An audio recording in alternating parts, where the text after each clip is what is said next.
So this evening I'm going to speak a little bit about walking meditation and its roots, the history, where it comes from, and also how you can use it to benefit your life and your mental health and your state of mind. And then we'll end with a short guided meditation. I was thinking this evening I'm going to shorten the time down to 5 minutes, and I'm going to give you less prompts, so it will be more like you're just sitting on your own. I'll only give a few prompts, and hopefully if you've been doing some of the guided meditations and maybe sitting quietly on your own for 5 or 10 minutes, you're beginning to get an understanding of what the mindful meditative state can be like. So that will come at the end. And so the history of walking meditation, it comes from all of the Buddhist lineages, really, because throughout the history of Buddhism, monks often spend a hell of a lot of time meditating, sometimes 8, 10, 12 hours a day. They can be in meditation on the cushion. And what they would do, if their legs were getting tired after a good stint, a 4 or 5 hours stint sitting on the cushion, they would get up to stretch their legs, maybe have a break, use the bathroom, or get a drink or something. And of course, they really wouldn't want to lose that meditative state they were in when they were sitting on the cushion. So they try and remain in that awareness while they're walking to and fro and going about their business, whatever it is they're doing. And so this is where the practice comes from, walking meditation. And now it's very mainstream and secular, and a lot of people practice it in the mindfulness community. And now, just like everything else we've learned about mindfulness, meditation, gratitude, the loving kindness, the most important thing is to try and have that awareness, to be aware, to bring the awareness to yourself, to your body, to your feelings, and not to have the mind scattered and distracted all the time. And that's again why walking meditation is very important, because of how much we walk around. And another important thing regarding all of these things is the practice of it. How often do we walk throughout the day? We walk all the time. So it's another great trigger to try and bring that awareness into our daily lives, whether it's getting a drink or going out for a walk, or purposely, like I'll describe in a moment, some key principles for walking meditation. You can even just go out to the park or to nature with the intention of doing some walking meditation, but you can use it moving from point A to point B at any time during your day. And yeah, the key is to remember to try, I'm going to walk now, so I'll try and be mindful and meditative, but don't worry too much, because it doesn't really matter if you don't remember to do it or you forget to do it, because forgetting can be just as helpful. Let's say you decided to go out into nature to do some walking meditation, and you were walking along and you're mindful for a moment, and then all of a sudden you're thinking about some issue or some thing that you have to sort out and is quite important. And then you've taken several steps and gone a long way along the path, and then you realize, oh, I've been off in my headspace, in my mind. I'm doing my walking meditation. This trigger of remembering that you haven't been mindful, that you've been distracted in your thoughts, this is just as important as the actual practice itself, because that's such a powerful realization that, oh, I've been distracted, I've been in my mind, I haven't been mindful. Again, it's almost just as important as a few moments of mindfulness, that trigger of coming back. And so we set the intention that I'm going to do some mindful walking, and as often happens, we catch ourselves distracted and distant. But then the key is to just begin again and try again and try again.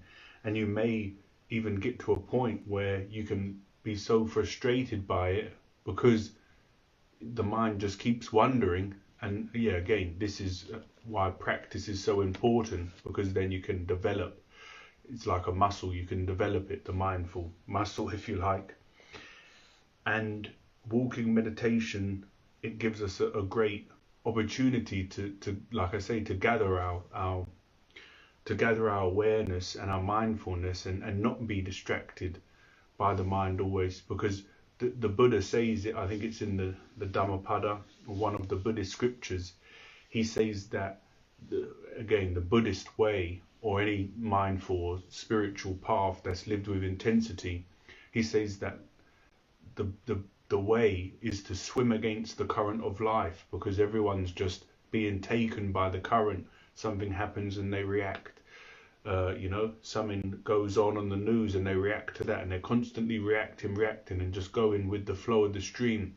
But when you try and bring mindfulness and meditation into your life, you're actively, progressing up the stream. You're going against the current. By having a mindful walk, you're actively swimming against the current, and you're trying to be mindful and meditative and aware, instead of just being like everyone else, distracted and lost in their thoughts. And again, it's a choice we can make.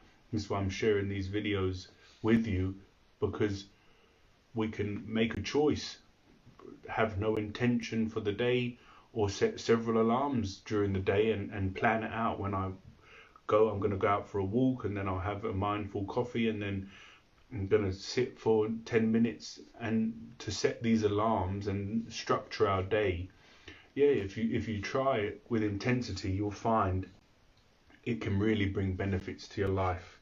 And like I said before, you can perform walking meditation in the house, on a busy street, or in nature, and it's whatever's best for you. Obviously, probably the first few times it's not ideal to go into the high street and practice there, although I imagine high streets are pretty empty now anyway, aren't they, with what's going on in the world. But ideally, to begin, would be in nature, and just set an intention. I'm going to give you a short description of how you can practice mindful walking now, and just go out somewhere, set a time limit, like you would sitting on the cushion, 5 or 10 minutes, and just try and keep coming back to these points I'm going to share with you. So to begin with, just find somewhere nice and quiet, and nice surroundings, if that's what you want, and just begin walking at a normal pace, your normal gait, whatever's comfortable for you, and put your hands, however, let them hang, or a lot of people hold them on their stomach, or you see these Buddhist monks clutched behind their back. But whatever's comfortable for you, I would advise not in the pockets, though, for whatever reason. All the teachings just say not in the pockets.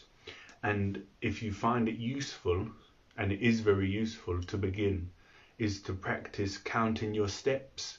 So count from 1 to 10 as you're taking your steps, and then when you get to 10, take a moment and then begin again.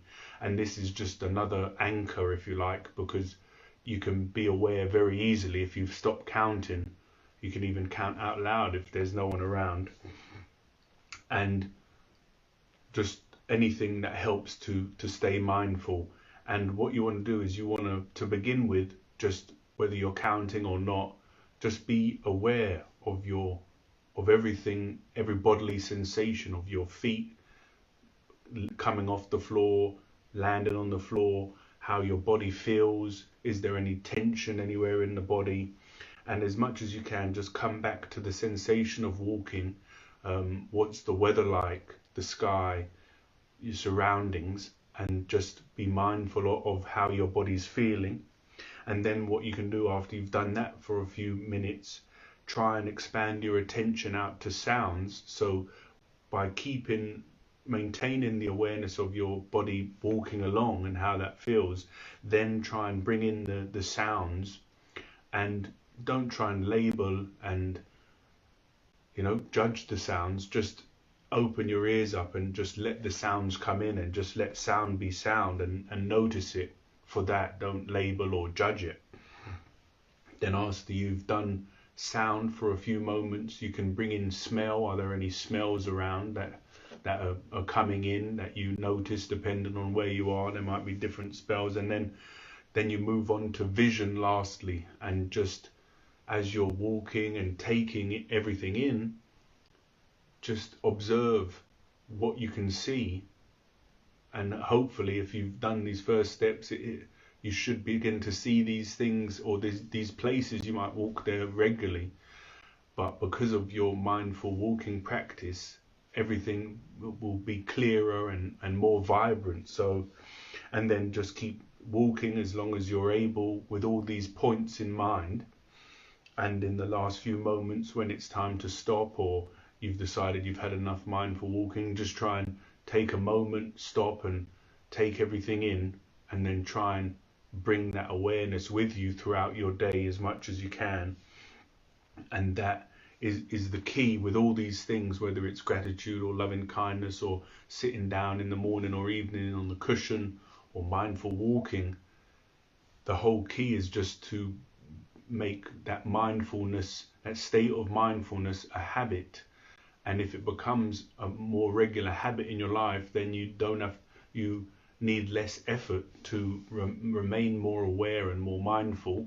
Whereas in the beginning, it's important to bring some intensity and some purpose to make some good progress early on, and have a few experiences of mindfulness and then lack of, and compare the two and understand that, yeah, mindfulness is, that's what I want to be. I want to be more mindful and less scattered and distracted and reactionary. And that's what it can bring in our lives, again, with practice and perseverance. Because, yeah, it might not get it straight away. It might take 2 or 3 attempts. But with practice, yeah, it can really help. And like I say, I'm here if anyone wants to. Few people have started conversations in private message just about stress and mindfulness and whatever else, and I'm happy to carry those on. And so that is walking meditation. To end, we will just sit quietly together for 5 minutes, and